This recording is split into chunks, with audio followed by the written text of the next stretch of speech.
Olá, sejam bem-vindos a mais um episódio do CDLcast, o seu podcast focado no varejo. É novo por aqui? Deixa seu like, se inscreva no canal, seu comentário é muito importante e compartilhe esse vídeo naquele grupo. Hoje nós estamos aqui com o pessoal da coluna Pense Digital Inove, do economista, jornalista especialista em marketing estratégico e mestre em engenharia social, Marcelo Vieira de Castro. Olá, Marcelo. Olá, Tudo bom com você? Tudo. Seja bem-vindo aqui ao nosso CDLcast pela Rádio TV CDL São Paulo. Também estamos com uma pessoa que já é da casa, já virou um podcaster. Eu já estou ficando co-hosting aqui do nosso ambiente, viu, Marcelo? Do professor, eu já estou virando apresentador. Apresentador, quase. Às vezes vocês vão me encontrar testando no carro isso. É verdade. E temos também a honra e a oportunidade de receber aqui nos estúdios da Rádio TV CDL um convidado mais que especial, o professor e doutor Renato Opsi Blum, advogado e economista, professor universitário e líder empresarial. Olá, seja bem-vindo. Obrigado. Prazer estar aqui com todos. É uma honra tê-lo aqui nos nossos estúdios. Marcelo, a palavra é sua. Obrigado, Ana. Bom, para começar já ir direto ao assunto, nós vamos parar de milongas aqui, falar de professor, doutor, senão a gente vai ficar o dia inteiro e a noite toda aqui. Renato, fala para nós uma coisa. O que a economia e o direito tem a ver com o Renato Opsi Blum como um especialista em direito digital? Em que isso te ajuda a ter a leitura da economia e a ter a leitura do direito? Vou falar três, se você permitir, porque eu comecei na engenharia, depois que eu fui para a economia e para o direito. E hoje nós temos dentro desse mundo digital muitas questões que são multidisciplinares. Então elas se entrelaçam.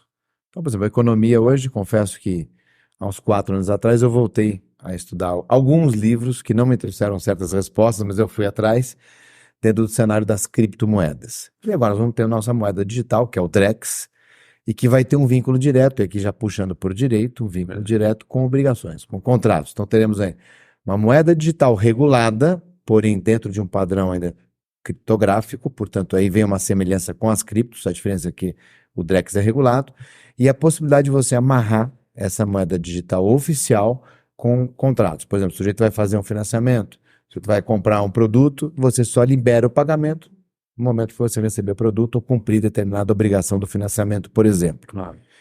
Não que isso vai afastar as questões jurídicas, pelo contrário, vai trazer mais oportunidades jurídicas, mas você vai melhorar a execução da obrigação como um todo.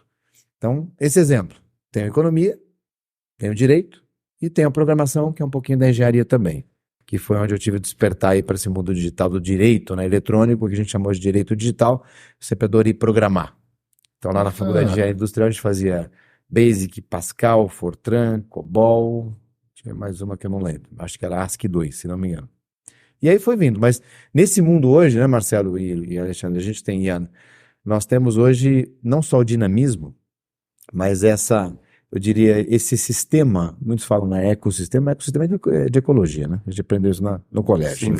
Mas dentro desse sistema, desse ambiente dinâmico, tecnológico, digital, em que não temos mais fronteiras, essas questões, né, que trazem tanta polêmica, dificuldade e também oportunidades, por que não? Você tem aqui uma questão econômica que tem impacto no direito digital e também na própria programação.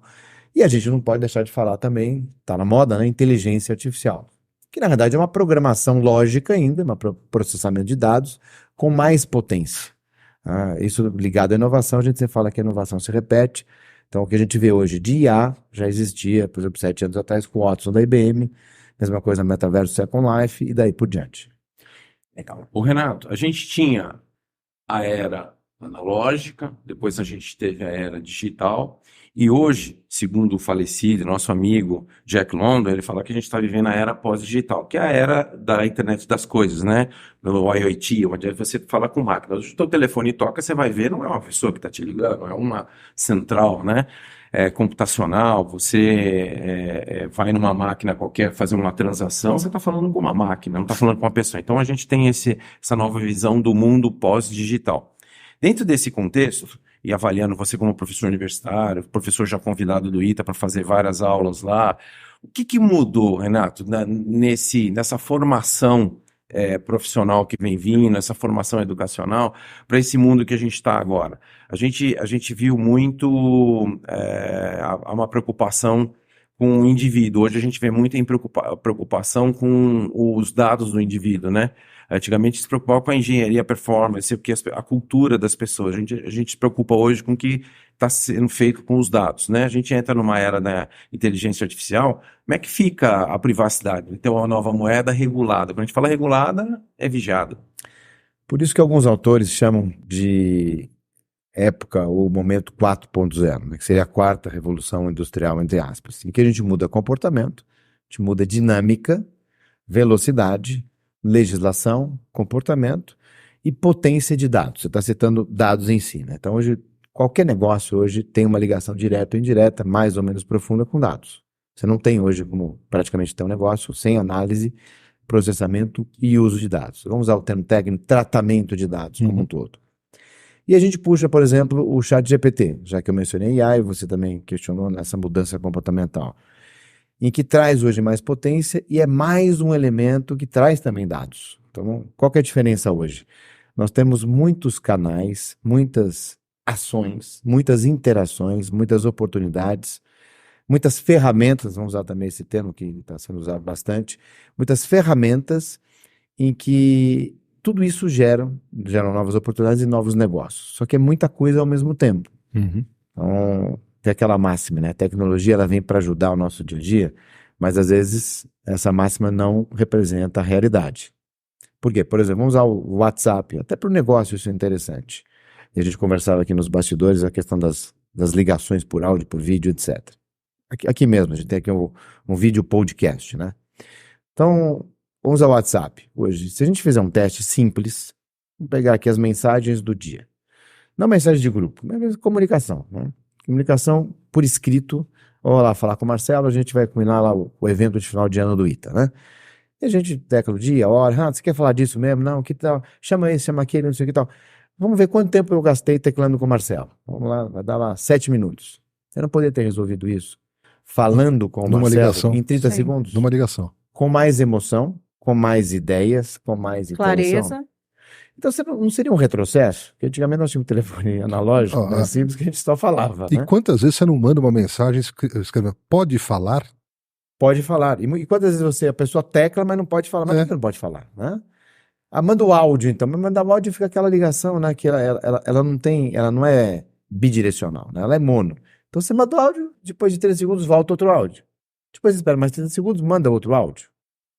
É curioso. Perde bastante Esse tempo. comportamento, Vira um isso é rádio. curioso. Né? Claro que para algumas situações, a tecla escrita ela vai ser melhor, mas para outras não. Então, às vezes, a gente volta um pouco atrás. Sem falar na quantidade de coisas que a gente tem que fazer hoje. Redes sociais, eu nem citei isso, mas redes sociais que são bons canais de venda, inclusive, efetivos. A própria dinâmica, interação, presença digital das pessoas. Né, conversávamos antes, né, Alexandre? Às vezes, É verdade. você pode não conseguir medir uma venda, um negócio em si, a partir de uma presença, de um comentário, de um bate-papo, de um cafezinho, por exemplo.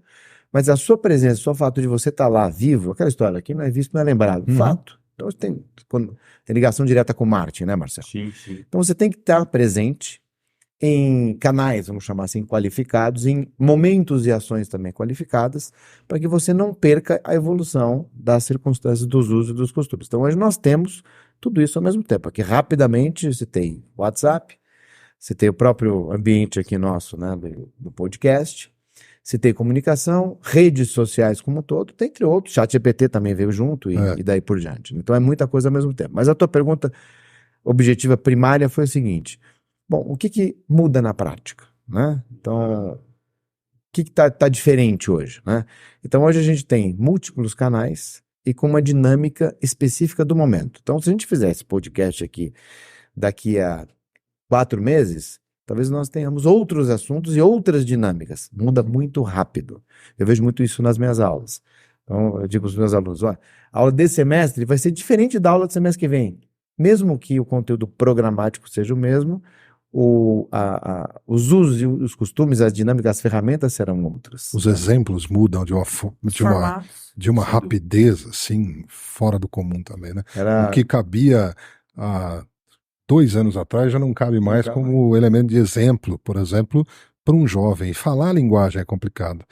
Porque hoje você tem rapazes e moças na faculdade com 17 anos que já nasceram na era digital, né? Cabe a gente correr sempre atrás dessa turma. Que é uma outra questão interessante da educação digital, né? Nós temos uma lei, 2023, janeiro de 2023, obrigando a implementação da educação digital em todas as esferas educacionais. Está faltando só regulamentar essa lei, mas em breve nós teremos mais oportunidades e mais discussões, porque isso vai estar mais potente, vai estar potente e presente. Então, quanta coisa não vai mudar. Eu lembro quando eu fazia direito, nós estudávamos, por exemplo, direito de família. Mudava muito pouco. Né? Direito civil também muito pouco. Hoje nós temos um ritmo muito mais dinâmico da mudança legislativa e da mudança comportamental em virtude da evolução tecnológica. Por exemplo, provas hoje. Né? Qualquer circunstância hoje vai ter uma prova, uma evidência digital. Então aqui nós temos câmeras, temos microfone, temos aqui softwares rodando, né? Temos as nossas falas e tudo isso digital. E foto também. Né? E os celulares que estão aqui que a Ana tirou conosco. aqui, né? E os celulares. E os celulares que estão aqui nos dois. Você pode até perguntar aqui, Ana, você está gravando? Ela vai dizer não. Eu falei, você tem certeza? Ela vai lá para mim e fala, o que tu quer com essa pergunta? Pode ser que eu tenha um aplicativo aqui com bug. Ou ela pode estar invadida, por exemplo, alguém está gravando isso, etc. Então, aí vem a questão da privacidade, da proteção de dados, que é uma outra questão muito sensível. Então, essa evolução tecnológica, ela traz mais oportunidades, mas traz mais riscos também. É a famosa oportunidade, desafios e ameaças, né?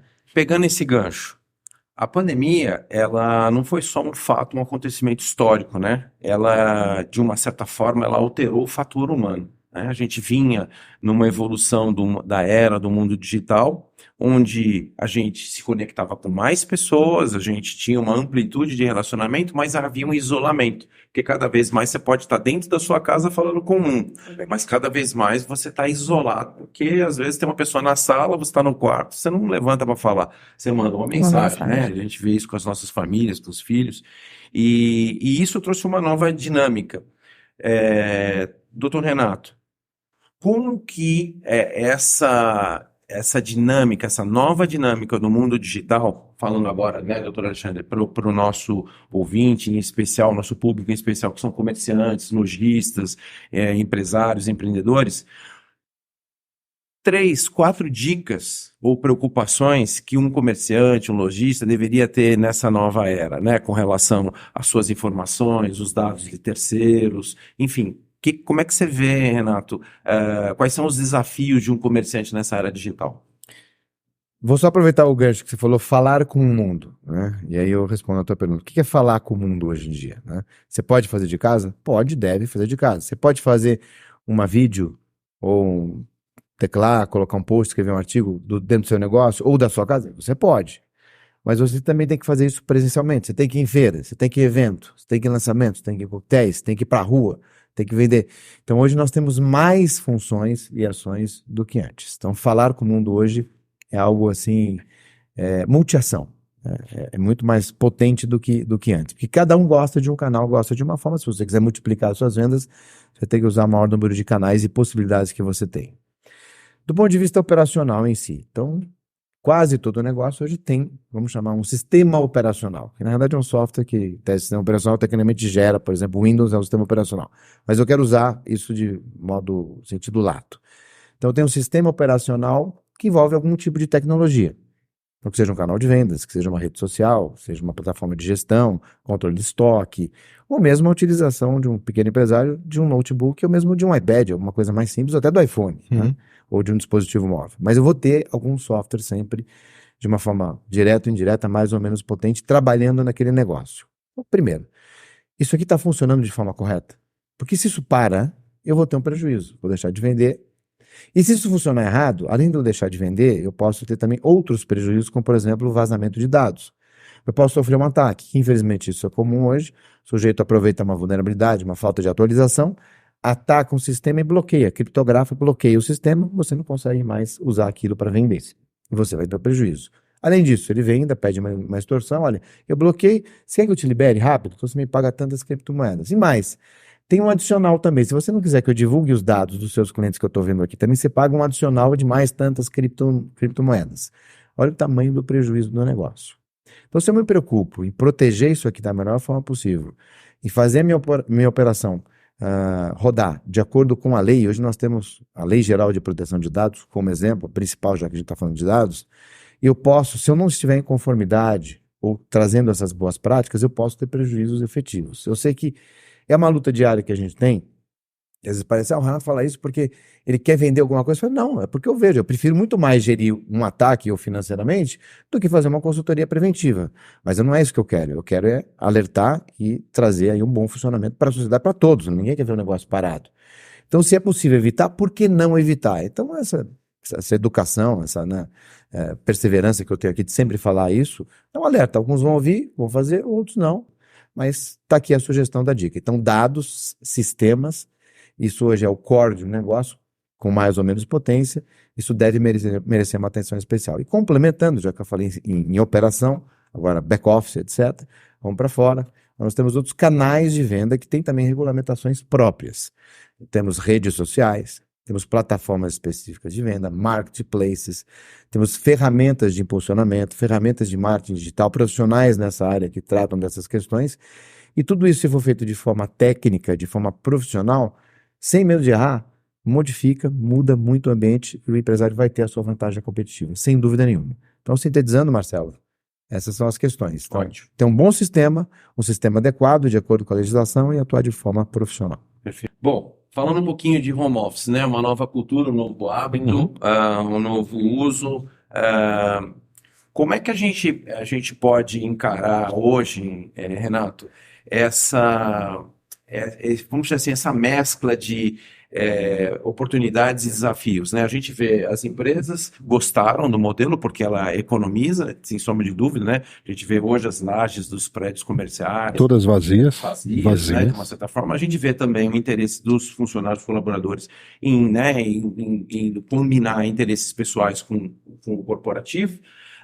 Mas a gente também vê, né, na questão da engenharia social, a gente vê uma perda, né? O ser humano foi feito para viver em sociedade, né? Muitos problemas, eu tenho conversado com alguns psicólogos, alguns psiquiatras, até em projetos do ITA lá, falando do estudo em grupo, aulas, e a gente teve uma perda. Sem sombra de dúvida, nós perdemos, porque o ser humano foi construído, nosso DNA é um DNA de viver em grupo, de viver junto, de se relacionar. Houve uma perda. Mas, tirando isso da hora da discussão aqui, do ponto de vista legal, o que surgiu de novo, de conflito, de problemas e oportunidades nesse ambiente? Eu gosto de falar modelo otimizado, né? O modelo otimizado ele vai trazer uma possibilidade de trabalho remoto, em parte, o trabalho presencial, em parte, e o otimizado, que eu digo, nos melhores dias, nos melhores horários, para que não só a empresa tenha esse trabalho otimizado, mas o profissional, o funcionário, o colaborador também tenha isso. Então, se eu tenho como trabalhar em casa durante o período de pico de trânsito, por que eu não faço isso em casa? E depois eu pego o carro, economizo, chego muito mais tranquilo, etc., para ter interação presencial, que tem que ter. Não tem jeito, tem que ter. Então, é um modelo otimizado que também tem a parte híbrida. Mesma coisa na educação. Nós vamos ter a parte presencial e a parte remota também. E com isso você também multiplica esses canais e também a possibilidade das pessoas atenderem. Aqui, por exemplo, a própria questão religiosa, né? Cultos, igrejas, etc., missas. Você tem a presencial que não pode, faz online. Você multiplica. Não, eu não vou conseguir. A mesma coisa na educação e no negócio também. Você vai fazer as suas lives? Vai fazer os seus vídeos? Vai ter que estar presencial? Vai. Nós estamos aqui presencialmente. Quem quiser isso aqui depois ver, grava, assiste, etc. E daí por diante. O que eu não acredito hoje, com exceções, porque tem algumas profissões que realmente é só home office. Mas a maioria das nossas circunstâncias do dia a dia são dentro do modelo otimizado e muitos chamam de híbrido, né? Então você vai ter essa combinação, acho que esse é o termo, essa combinação do uso da tecnologia com acesso remoto, acesso à distância, acesso ao deslocamento, até dentro do avião, etc., seja lá como for, mais o presencial. Então, dentro daquilo que a gente conversava no bloco anterior, então nós temos hoje mais dinâmica, mais canais, mais obrigações, né? Menos tempo e gastamos mais energia para multiplicar todos esses canais. O que um empresário teria que ter em mente do ponto de vista legal de implementar ou de continuar o home office? Que você perguntou, né, do home office, né? O home office, basicamente, você tem que regulamentar a forma do trabalho remoto. Então, por exemplo, quem vai pagar o quê? Como que a pessoa vai acessar? Quais são as questões de segurança? Como é o controle, né, de presença? Que software você vai utilizar? Quais são as suas entregas? Isso tudo tem que ser disciplinado e regulamentado. Então eu não posso simplesmente pegar o meu funcionário e falar, você fica em casa, usa o seu Windows, usa o seu computador e não me preocupar com... Você pode, mas você vai ter brechas. Tá? Então é sempre melhor você definir e deixar isso bem claro. O que pode e o que não pode ser feito, quais são as ferramentas de quem, o que envolve expectativa de privacidade, o que não envolve, a gente discutia muito isso no começo da pandemia. Então teve aquele boom, né, de todo mundo acessar ao mesmo tempo, que geraram uma série de questões também de segurança da informação, mas ao mesmo tempo da privacidade. Então você estava em casa usando o seu equipamento, da família inclusive, e acessando também ambientes corporativos. Poderia gerar um risco corporativo, porque o sistema não estava preparado para isso, e ao mesmo tempo o corporativo poderia também, eventualmente, receber alguma informação familiar, privada, etc. Então, num primeiro momento foi essa dificuldade, esse desafio. Depois as coisas foram se encaixando, se regulamentando, se adequando, softwares, né, etc. Isso foi evoluindo, a coisa foi se resolvendo. Então, hoje você tem essa estrutura, hoje já razoavelmente bem resolvida. Mas, do ponto de vista legal, é isso. É um exercício interessante de boa-fé. Sabe, porque a gente viu muito aqui que na pandemia todos nós fizemos reuniões estratégicas em lugares não tão seguros quanto o que estávamos habituados e tivemos que olhar para o nosso companheiro de negócio, de trabalho, às vezes até um adversário de alguma questão e ter a boa-fé de saber que aquilo que você estava expondo num ambiente ou no virtual não tinha gente ouvindo, ou que a sigilosidade daquele ambiente você tinha resguardado. E é muito interessante, eu vi muitos artigos sobre essa retomada da ideia da boa-fé, porque estávamos em distanciamento com uma ferramenta completamente nova e com esse hábito, né, foi muito empírico, todo mundo sentou em frente do computador e começou a fazer reunião, depois que vieram os questionamentos. Inclusive, artigos interessantes que o senhor escreveu sobre esses indicativos de cuidado. Você citou, a gente citou talvez o principal norteador do direito, que é a boa-fé, o good faith em inglês, em que inclusive é o ponto balizador da Lei Geral de Proteção de Dados. Então, a boa-fé, a diligência, fazer o que é correto, o que é honesto, né, o que é transparente, isso tem sido muito prestigiado. Claro que em algumas situações nós temos o contrário, e isso tem que ser combatido com a estrutura legislativa também adequada, mas estimular a boa-fé, a verdade, a honestidade, isso é muito positivo, tem que ser feito de forma permanente. Aconteceu, tudo tem um lado positivo, né? Então, na pandemia, estava todo mundo com medo também, não tinha outra alternativa também, então as pessoas estavam com mais boa-fé do que hoje, nesse momento. Mas a gente sabe que a gente vive num mundo capitalista onde cada um vai tentar defender os seus direitos, seus interesses. Vamos pensar aqui, qual a sua recomendação para um pequeno, para um microempresário, empreendedor, né, que ele não está ali sobre uma regulação de uma empresa organizada, que tem um jurídico, etc. Quando o funcionário dele está usando as redes e mídias sociais, está usando o home office, ele está representando a empresa. WhatsApp. É muito importante trazer essa questão e desmistificar até um ponto, né? Quando o funcionário, o colaborador, ele está trabalhando, seja lá como for, usando um carro, por exemplo, quero um exemplo clássico, mas hoje eles usam também os perfis, as redes, os canais de comunicação. Ele representa a empresa, ele está no exercício das suas funções. Mesmo que não esteja, se a continuidade, né, ou aquele perfil denotar isso, então o sujeito tem uma hora, por exemplo, de continuar respondendo ou usando os canais da empresa de noite, fora do horário comercial, todo mundo acha que realmente é a empresa. Então, a responsabilidade primária vai ser da empresa, mas é dele também.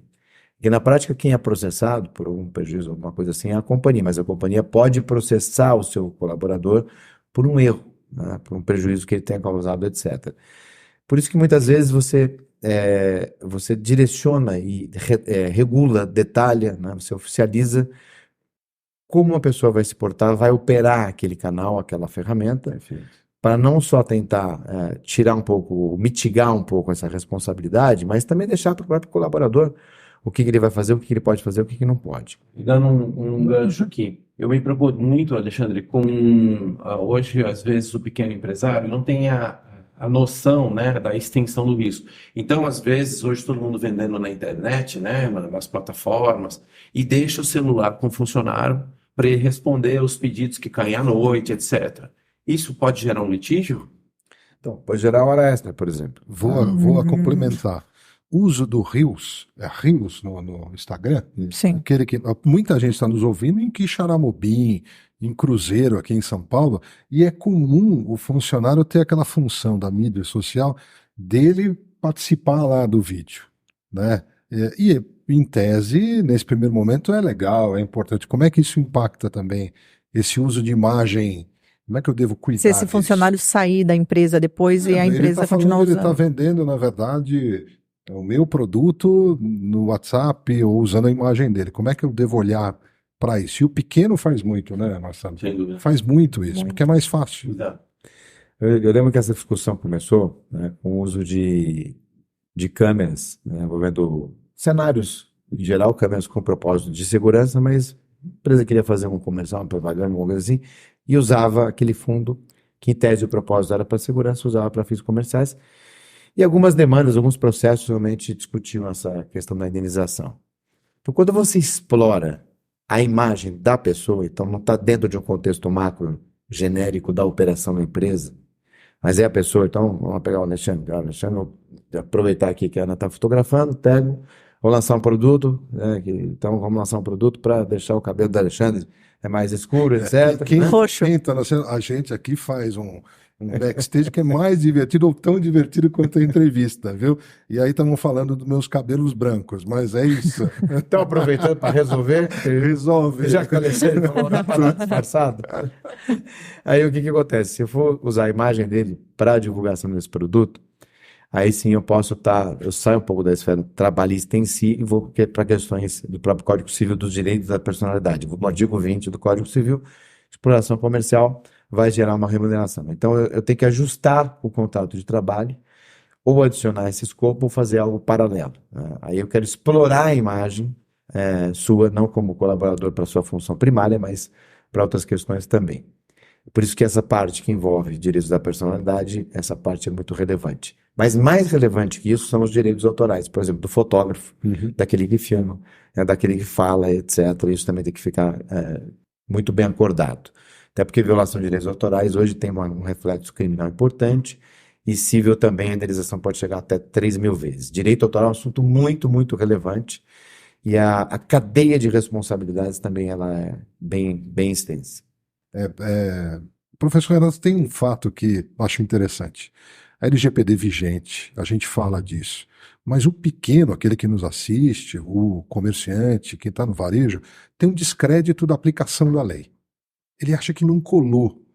A LGPD cola para esse público. A Lei Geral de Proteção de Dados ela veio para ficar. Já estamos vendo aí os efeitos práticos. É que tudo tem o seu tempo de maturação. Uma lei que parte dela entrou em vigor em 2018, a grande parte no dia 18 de setembro de 2020, e a autoridade nacional que agora está bem estruturada e, inclusive, com notícia de abertura de um concurso público para ficar mais robusta, até em torno de 100 servidores, mais ou menos, mas é uma autoridade que, sem medo de errar, que deve chegar em breve a 500 servidores e vai protagonizar muito em cima disso, dentro da sua competência está a competência de sancionar aqueles que tratarem de forma irregular dados pessoais, como discutimos aqui, é essencial qualquer negócio. Inclusive, a primeira sanção pecuniária foi envolvendo uma empresa de pequeno porte. Aliás, por duas circunstâncias, né? Não houve indicação do encarregado, que agora nem precisa indicar, porque não é um tratamento especial para a pequena empresa, é mais flexível, mas ela pode e vai ser sancionada, serão sancionadas muito, muito em breve, então tem que tomar muito cuidado com isso. E aproveitar dessa estrutura mais flexível, por exemplo, de não ter que ter um encarregado, né? Pode ter um encarregado para várias. Uma associação, uma CDL, pode fazer esse papel. Perfeitamente. E esse é um ponto interessante para a CDL, que é o seguinte, você facilitar a aplicação prática da LGPD, dando ferramentas, algumas circunstâncias você pode automatizar, ferramentas para facilitar a adequação, que é permanente. Então, aí tem um tópico curioso, quando lá em setembro muita gente falou, eu preciso estar em conformidade. E algumas empresas adotaram alguns procedimentos, e se você perguntar, agora em 2023, você está em conformidade? Estou. Lá em 2020 eu fiz isso, eu fiz aquilo. Eu falei, mas já mudou quase tudo. Então é um processo permanente. E vivo, né? E vivo. E vivo. Quando você fala em pequenas empresas, se você conseguir automatizar parte desses procedimentos, vai facilitar bastante. Porque o pequeno empresário pode ter essa percepção equivocada de que não tem um impacto direto, mas vai ter, seja pela Autoridade Nacional de Proteção de Dados, seja pelo Poder Judiciário. Semana passada, tivemos uma decisão que pode chegar em uma condenação de 60 bilhões de reais a partir do tratamento indevido de vazamento de dados pessoais, envolvendo aí uma circunstância específica, inclusive com condenação da União Federal. Então isso vem aumentando. Só no Judiciário, hoje no Brasil nós temos mais de 5.000 decisões, processos nessa linha, né? É um número crescente. E a autoridade se preparando agora, se adequando, vai começar a sancionar com muito mais potência também. Então, é um assunto que juridicamente é muito relevante, é sensível, e do ponto de vista também reputacional é muito importante. Então, aquele que se preocupa com esse tema e que respeita o que está na lei, vai usar isso com vantagem competitiva e vai dar mais segurança, inclusive, para os seus clientes. Quem o cliente vai escolher? Olha, essa empresa que se preocupa com esse assunto ou aquele que não está nem aí com esse assunto? Perfeito. Pegando um gancho aqui com o doutor Alexandre, diretor jurídico da FCDL, acho importante a gente deixar claro também que às vezes a gente tem a noção de que a LGPD vai pegar só as grandes empresas, pegar as corporações, etc. Mas um pequeno empresário que tem uma câmara, ele precisa tomar cuidado com aquele conteúdo que também está sendo gravado e gerado ali, né? O que ele vai fazer com aquilo depois? Como também ele precisa ter, imagino eu gostaria de passar essa pergunta, como ele dá o tratamento ou de uso, ou de repasse, ou de mesmo de apagar aquelas imagens. Como é que ele lida, né? Qual a preocupação que ele tem que ter hoje sobre agora vamos dizer assim, o uso, a aplicação da LGPD com os dados, mesmo ele sendo pequenininho. Às vezes ele tem uma informação que pode parecer irrelevante, né? Um número da placa do cliente na lojinha dele. Então, mas a gente fala muito quando fala em LGPD, corrija-me, por favor. A gente sempre pensa em digital. Mas a pasta também, né? Aquele armário destrancado também é isso também. Eu tenho que olhar e entender que eu não posso mais deixar todo mundo mexer nas minhas pastas e nas minhas fichinhas de cliente. É isso, doutor Renato. Se pudesse dar uma recomendação, eu diria o seguinte, olha, dados pessoais são dados que envolvem pessoas físicas. Então, aqueles que identificam ou que possam identificar. Possa mesmo identificar, não algo muito abstrato. Então, vou trazer aqui alguns exemplos específicos disso. Então, tem lá uma questão importante. São dados de clientes e dados também de funcionários, que foi a tua pergunta. Isso. Então, eu tenho ali câmeras, né, monitorando funcionários, eu tenho que ter um tratamento específico para isso. Clientes, mesma coisa. Eu tenho um dado pessoal, eu tenho que partir do princípio, aí vai a dica, de que aquele tratamento tem que ser mínimo, né? Tem que ser exclusivamente pelo propósito, que a lei traz esses propósitos, a lei chama de hipóteses legais, o artigo 7º, aliás, se puder dar uma dica, artigo 6º, mais importante da Lei Geral de Proteção de Dados, o 7º, o segundo mais importante, que são as hipóteses de enquadramento, isso tem que ser respeitado. E os direitos dos titulares. Então, o cliente, por exemplo, ainda que não seja cliente direto, qualquer pessoa física pode perguntar para qualquer empresa se a empresa tratou ou trata dados pessoais. A empresa vai ter que responder. Se tem dado tratado, e se for pelo consentimento, o titular vai ter o direito também de revogar. Não quero mais consentir, não quero mais que se apague esse dado. Eu vou ter que apagar todos os dados? Não, mas uma boa parte eu vou. E eu não tenho que apagar todos, porque alguns eu posso, eventualmente, ter que utilizar em processos que sejam movidos contra a empresa também. Então, o sistema ele é meio complexo, mas se eu puder dar uma dica, minimize. Então, eu vou usar aquele dado só para aquilo. E depois que eu usar para aquilo, não preciso mais desse dado, elimine o dado, porque você elimina também o risco. Esse é o princípio de qualquer lei séria de proteção de dados. A forma restritiva do tratamento, que é o termo técnico usado, de dados pessoais. Então, qualquer dado que identifica, eu posso identificar uma pessoa. Então, isso significa dizer, Xande, também, que um comerciante... Estou sempre pensando agora no nosso público pequenininho, né? Que ele vai fazer agora a campanha do Dia das Crianças, por exemplo, ele vai pegar o mailing list dele lá, vai fazer um post, vai fazer um WhatsApp, sair mandando para todo mundo. Isso fere LGPD? Não vou usar o termo do depende, né? Mas pode ferir, mas existe uma questão legal que pode justificar um envio dessa propaganda, porque essa propaganda pode ser boa para o titular também. Perfeito. E quando você tem um ganho, né, duplo, tanto daquele que envia, do comerciante, quanto também do titular que recebe, você pode encaixar numa hipótese que a gente chama legítimo interesse, que é complexo a interpretação, mas a regrinha básica seria essa: olha, eu estou dando algo, estou facilitando, estou prestigiando o titular, então ele está ganhando alguma coisa com isso, e eu também estou, porque eu estou mandando propaganda, vai que ele compra. Então, é um teste de balanceamento que a gente chama. Se a resposta for positiva, em tese, eu poderia fazer isso uma vez. Mas eu tenho que mandar isso e dizer, olha, se você não quiser mais receber, você me avisa de algum jeito. Que se eu mandar a segunda vez, pode ser que eu tenha problema. Sabe o que é muito comum? E aí, de novo, vou repetir que nós estamos falando com o Brasil inteiro. São 2.000 CDLs no Brasil. Então nós vamos encontrar realidades diversas. Agora, no final do ano, começa a ter papelzinho, sabe, preenchimento para sorteio. Né? Então você vai ver urnas ainda no modelo de papel. E se você falar em Cacoal, por exemplo, eles fazem uma festa linda com moto, etc. Eu vou ter um universo enorme ali na urna, qualquer um. Rasgo tudo, jogo fora. O que eu tenho que fazer com esse universo de papelzinho que o comércio insiste ainda em fazer?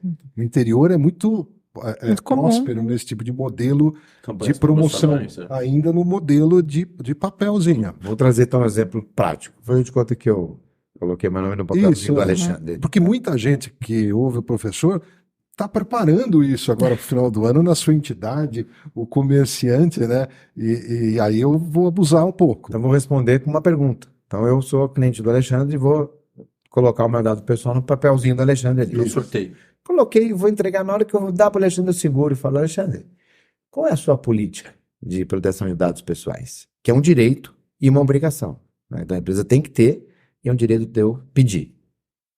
Aí ele vai falar, nossa, eu não tenho. Então não vou dar e você pode dar em desconformidade. Ou eu tenho, Renato, e aí eu vou responder a tua pergunta. Eu tenho. Eu vou usar esse teu dado aqui para uma rifa, por exemplo, que vai acontecer dia tal hora, e a partir de 24 horas dessa rifa, eu vou eliminar esse teu dado.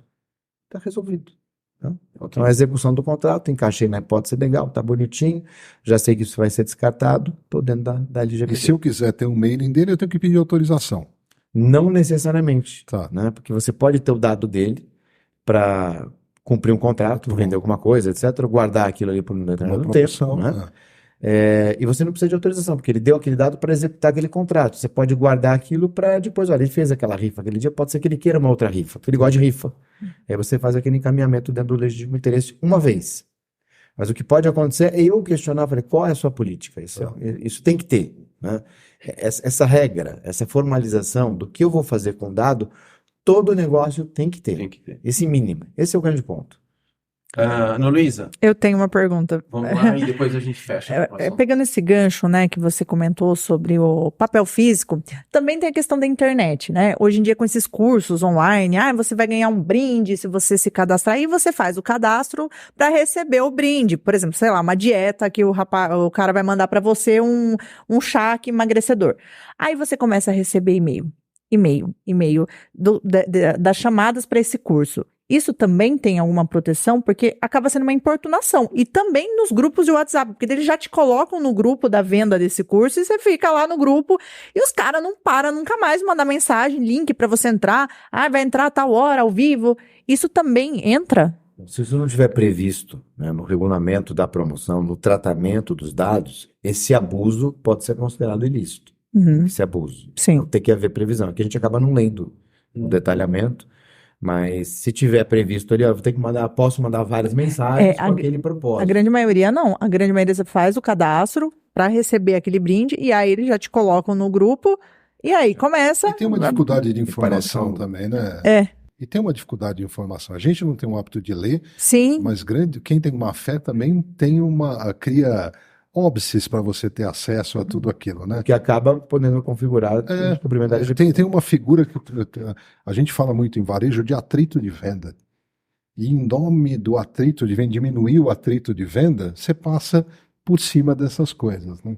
É que hoje pode parecer no primeiro momento que você está criando uma dificuldade para vender mais, para fazer mais publicidade. Mas se você fizer isso da forma correta, ou mesmo explorando a sua conformidade, isso gera uma vantagem competitiva. Então, eu deixo claro, olha, você está aqui se cadastrando para essa promoção, e eu vou te mandar 3 mensagens, e põe bem grande, 3 mensagens. O cliente vai falar, poxa, me mandou só 3 mensagens, que legal, vou fazer outra. Porque o volume hoje, o desrespeito é tão grande que pode gerar essa Sim. indignação. Sim, e aí seu e-mail fica lotado, você tem que cancelar sua inscrição no e-mail, né? Porque daí começa a chegar frequentemente. O sujeito, né, que a LGPD ela envolve o tratamento, que a consequência do tratamento é o uso indevido do dado. Então, quando a gente vê, por exemplo, o sujeito fica telefonando para você sem parar, né, para vender aquilo, etc., que é um anti-marketing, na minha visão. Né? Sim. Você pode questionar, falar, escuta, de onde você obteve o meu dado e por que você está tratando o dado dessa forma? Então, eu tenho para alguns e-mails que eu recebo, por exemplo, eu na posição de sócio fundador e chairman do escritório, não sou mais o CEO do escritório, eu recebo assim, olha, posso marcar um horário contigo, por exemplo, para vender esse software? Ou posso marcar um horário para vender esse negócio de tradução? Então, às vezes eu faço teste. Falo, gentileza, pode indicar qual é a base legal da Lei Geral de Proteção de Dados e qual a pertinência dessa mensagem com a minha atividade? Então, o cara responde. Né? Eu coloco isso em aula muitas vezes. Né? Então, às vezes não responde, às vezes responde pede desculpa, às vezes responde genericamente, às vezes até responde, não, estou de acordo com a LGPD. Eu respondo, não, corte. E às vezes vem um artigo errado, inclusive. Né? E aí você está precisando de uma assistência. Aliás, eu vou te o Alexandre. Não, use o meu e-mail, viu? Vamos lá, Alexandre, vamos falar agora do que você gosta. Inteligência artificial. Renato, fala para nós aqui um pouquinho da sua visão do IA. Segunda pergunta, IA vai substituir o ser humano com as suas emoções? E a terceira pergunta eu vou fazer logo, depois de você responder, que nós vamos falar de ChatGPT.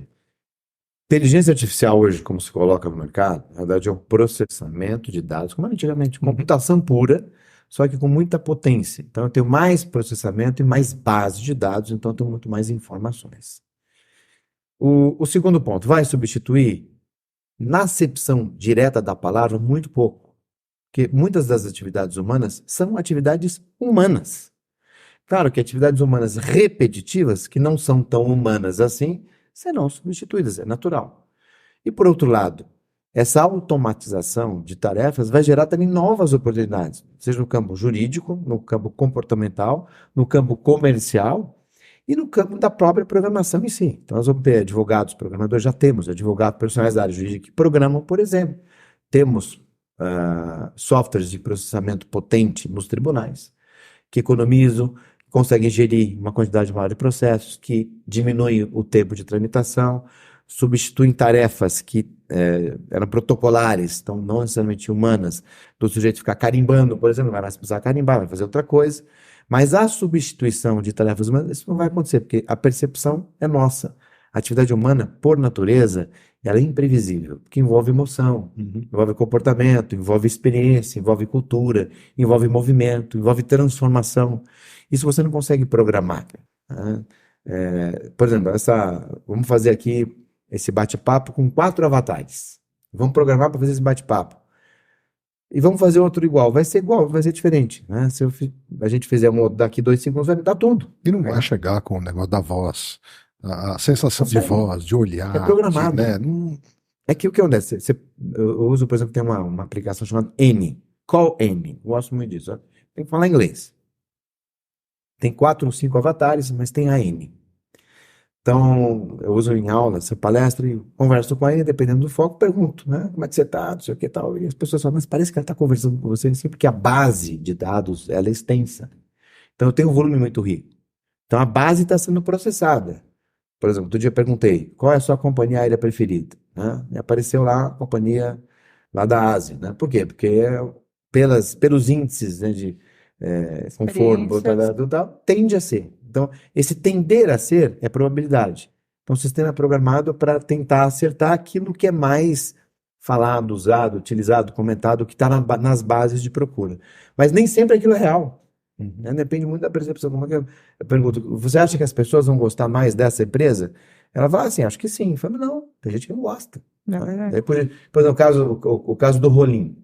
Né? Se eu perguntar, se eu fizesse o caso da TAM, hoje aqui, e colocasse na época do Fokker 100, um avião menor, apertado, mais diferente do que tinha no mercado, Boeing, etc., Se você perguntasse para uma IA, você vai preferir qual avião, Boeing ou Fokker 100? Ele fala Boeing.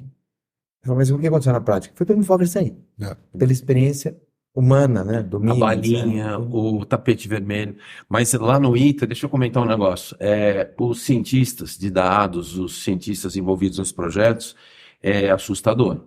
Porque a capacidade também da máquina incorporar, né, através de cálculos, e estabelecer novas conexões também é muito grande. O nível de processamento é muito grande. Então, ele vai ficando muito próximo, vai aumentando a capacidade dele lógica também, em cima de bancos de dados, lógico, mas a capacidade lógica dele pensar. O que ele não consegue são esses detalhes que você comentou. Uma delas é a inteligência emocional. Por exemplo, na IA, tem um componente que ele não leva em consideração, que é o esquecimento. O dado, a falta de dado também é um dado, né? Então, o que acontece? Por mais que a gente diga que ela vai se aproximar, quando você pega os cientistas, eles tendem a dizer que vai encostar a inteligência humana com a inteligência artificial. Tende, não adianta. Você sentar com cientistas. Renato já esteve comigo várias vezes lá no ITA, tem estado ultimamente. A gente vê, né? Lembra o último discurso que a gente teve lá? Os cientistas, eles batem dizendo e provam que vamos chegar porque algum desses cientistas são quase máquinas, viu? Mas os caras são muito gênios. Eles fogem um pouco da curva, acho que é isso. Mas eles chegam muito próximo. Mas o que não chega é nessa Porque a programação, Marcelo, a programação ela ainda é lógica, né? É quântica. Tem que ser. Mas a lógica humana, ela é dinâmica. Quer dizer, a lógica computacional, ela é previsível. Essa é a diferença. Sem dúvida, mas ela chega próximo, mas a gente já detalha aqui, né? Não, na nossa visão, pelo menos, acho que é um ponto comum aqui, a gente não vai substituir, mas ela vai colaborar. E o problema é quando você tem a interação humana. No caso, por exemplo, da aprendizagem, entre aspas, um modelo supervisionado, que é o do ChatGPT, que você vai respondendo, ele vai incorporando as respostas. Exato. A tua resposta pode não ser a mais correta. Ele vai incorporar achando que é. Exatamente. E aí bagunça. Exato. Que é o que acontece hoje, né? Às vezes você faz a mesma pergunta 2, 3 vezes e você vem com 3 respostas. É aconteceu com o Palmeiras diferentes. tem mundial pro ChatGPT. Lógico que tem, né? Claro que sim. Aí, esses São Paulinos. Mas aqui, ChatGPT, vamos lá. A propriedade intelectual do resultado que sai de uma pergunta, ou de um trabalho que eu faço ali, ou de uma campanha que eu desenho dentro do IA, Renato, é propriedade intelectual de quem? Corro algum risco de tomar algum processo, de usar aquilo? Pela lei é de quem cria. Quem cria? Só que você cria dentro de um contexto de programação generativo, por exemplo. E aí pode vir aquela questão, isso está previsto, né, nas regras, nos termos de uso, né? Que aquilo, por exemplo, que você cria não será mais seu, será do outro. Isso seria abusivo, seria legal, seria legítimo. Isso se tiver previsto. Estando previsto, aquele que usou essa ferramenta tem essa percepção, você tem que usar todos esses componentes para ver a possibilidade de transmitir isso, que pela lei isso teria que ser por escrito, por exemplo, né?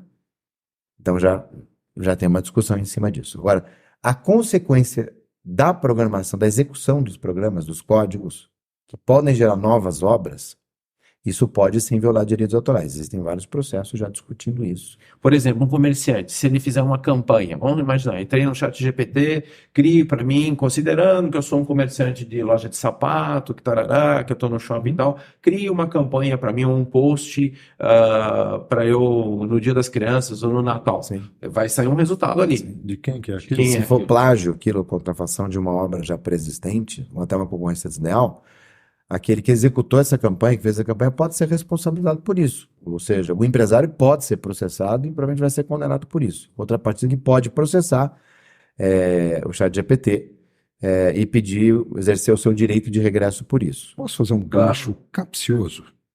É. A gente está falando de inteligência artificial, que está mudando o jeito de você olhar. Alguns tratam como futuro, outros como ferramenta. Eu poderia falar qual profissão vai morrer com a inteligência, não, mas eu vou mudar. Que tipo de ser humano não vai conseguir conviver num mundo de inteligência artificial tão presente? Como é que eu vou... A gente está falando como é que eu tenho que tratar a minha engenharia social, minha engenharia empresarial, minha engenharia comportamental lá na minha empresa, e que ser humano que vai viver com tudo isso benéfico? Boa pergunta, Anderson. Aquele que não quiser se adaptar, eu não vou usar sair da sua zona de conforto, mas aquele que não quiser modificar aquilo que ele faz de forma repetitiva e previsível, Primeiro, pode ser que a execução de uma tarefa previsível e repetitiva pode ser que ela seja substituída, tarefa humana, porque é mais barato por um sistema fazer. Em contrapartida, essa pessoa, se tiver essa atividade substituída, ela pode se adaptar e fazer outras coisas. Ela, por exemplo, fazer uma gestão dessas ferramentas, ou alimentar essas ferramentas com a sua atividade também de uma forma, e daí por diante. Então, se essa pessoa ela não quiser fazer nada, ela quiser continuar fazendo aquilo que ela faz, que é repetitivo e previsível, ela vai ficar para trás. Então, o que eu quero dizer com isso? A pessoa tem que acompanhar a evolução tecnológica. Não dá para ficar sentado se a sua atividade for repetitiva. Então, se isso acontecer, tem que tomar cuidado. Olha, alerta, né? Pode ser que você perca o seu emprego. Só perder lugar no mundo. Só para concluir, então, a ideia é mais ou menos o seguinte, né? Só temos certeza de uma coisa, que as mudanças virão, que nós temos que se adaptar a elas e quem vai ter sucesso é quem se adapta mais rápido, certo? Exato. Ana Luísa, é com você. O nosso episódio está chegando ao fim. Você que gostou, deixa teu like, se inscreva no nosso canal, ativa o sininho e aguarde os próximos episódios do CDLcast. Muito obrigada, doutor Renato. Você está convidado a voltar outras vezes. Agora com a inteligência artificial, um assunto que nunca mais a gente vai mudar esse assunto, né? Na verdade, vai ter sempre atualizações. Então você está convidado a voltar outras vezes. Se Deus quiser. Você gostaria de deixar as suas redes sociais? @RenatoOpsBlum. Podem mandar, interagir que a gente responde. Se alguém tiver perguntas, pode entrar em contato direto com o Dr. Renato. Muito obrigada, pessoal. Até o próximo episódio. Um abraço. Um abraço. Tchau, pessoal.